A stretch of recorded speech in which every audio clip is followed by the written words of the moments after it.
Hey guys, आज मैं आपको एक पवित्र स्थल पर एडवांस विज्ञान और टेक्नोलॉजी के कुछ ठोस सबूत दिखाने जा रहा हूँ।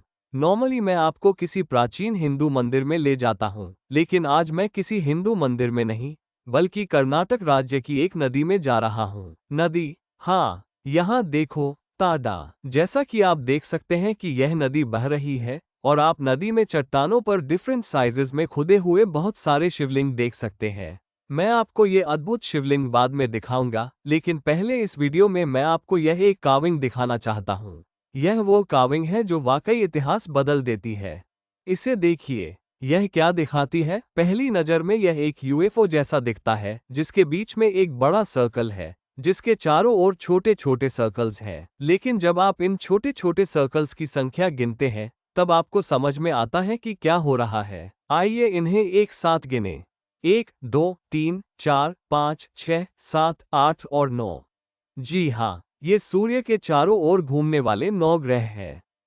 जी हाँ, बीच में बड़ा सर्कल सूर्य है और उसके चारों ओर 9 ग्रह खोदे गए हैं, जिनमें हमारा ग्रह पृथ्वी भी शामिल है। आपको याद होगा कि हमारे सौरमंडल में एक 9वां ग्रह भी हुआ करता था, जिसे 2006 में ग्रहों की लिस्ट से हटा दिया गया। आज बच्चे पढ़ते हैं कि सूर्य के चारों ओर केवल 8 ग्रह चक्कर लगाते हैं, लेकिन सिर्फ 20 साल पहले सभी ने पढ़ा था कि सूर्य के चारों ओर 9 ग्रह हैं। और क्या मैं आपको याद है, 9वें ग्रह का नाम क्या था? प्लूटो, जिसे कभी कभी प्लैनेट एक्स के नाम से भी जाना जाता है। अब आप पूछ सकते हैं, सूर्य और 9 ग्रहों की यह कार्विंग इतनी बड़ी बात क्यों है? हम हमेशा से जानते थे कि सूर्य के चारों ओर 9 ग्रह हैं, राइट? नहीं, पुस्तकों के अनुसार प्लूटो की खोज 1930 में हुई थी।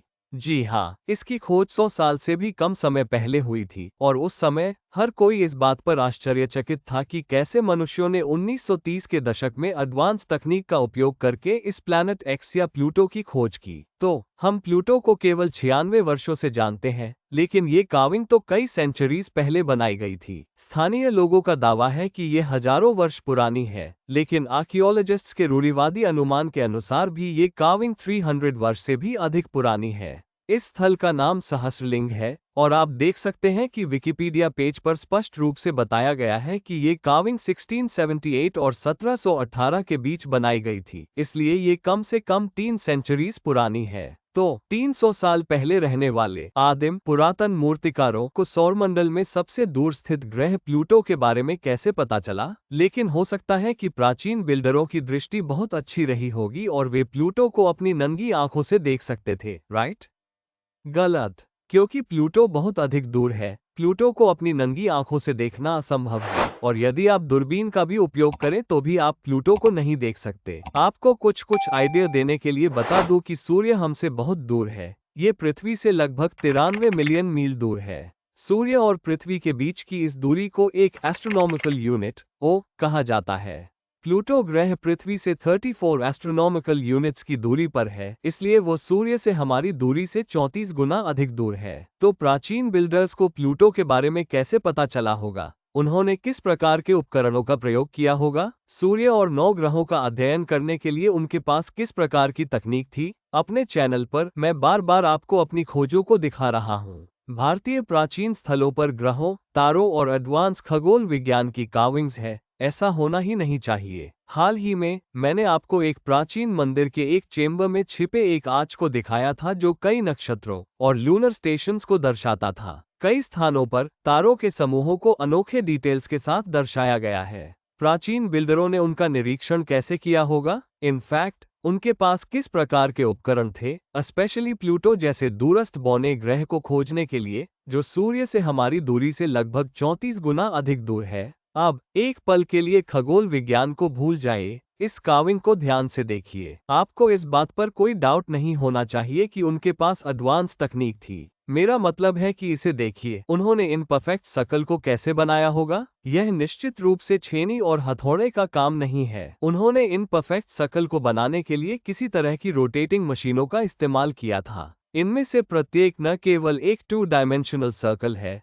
बल्कि इनमें गहराई भी है, अर्थात इनमें से प्रत्येक एक 3D परफेक्ट सर्कल है। इवन टुडे ऐसा कुछ बनाने के लिए हमें काफी एडवांस मशीनों का उपयोग करना होगा, और ध्यान दें कि प्रत्येक सर्कल के चारों ओर एक रिंग एक मोटी परिधि बनी है। ध्यान से देखिए, अनफॉर्चुनेटली लोगों ने इस असाधारण कार्विंग को नष्ट करने का प्रयास किया है। वास्तव में यदि आप इसके साइड में देखें तो आपको एक बहुत बड़ा सर्कल दिखाई देगा जो कि कंप्लीटली खराब किया गया है। हम नहीं जानते कि वे यहाँ क्या दिखाने की कोशिश कर रहे थे। क्या इसमें कुछ एडवांस वैज्ञानिक जानकारी थी और अब हमने इसे विनाशकारियों के कारण खो दिया है? और इस कार्विंग ने न केवल मानव निर्मित विनाश देखा है बल्कि इसने जल क्षरण मीन्स इरोजन भी देखा है। आप मेरी बात से कंफ्यूज्ड हो सकते हैं क्योंकि आप देख सकते हैं कि यह चट्टान पानी के लेवल से काफी ऊपर है ना? तो इरोजन से मेरा क्या कुछ अलग मतलब है? नहीं। अगर आप कुछ साल पहले की पुरानी तस्वीरें देखें तो आपको एक सरप्राइजिंग ट्विस्ट देखने को मिलेगा। एक दशक पहले ज्यादातर रॉक्स पानी के नीचे थी और अब भी जब मानसून आता है और भारी बारिश होती है तो ये सारी कार्विंग्स पानी के नीचे चली जाती है। विकिपीडिया का कहना है कि ग्लोबल वार्मिंग के कारण आप इन कार्विंग्स को पानी के ऊपर देख रहे हैं। इसमें कहा गया है, ग्लोबल वार्मिंग के प्रभाव के कारण शाल्मला नदी के तल में हजारों शिवलिंग प्रकट हो रहे हैं, लेकिन आज भी साल के कम से कम कुछ महीनों में ये नक्काशी पानी के नीचे चली जाती है और इस नक्काशी ने इसी कारण सदियों से इरोजन देखा है।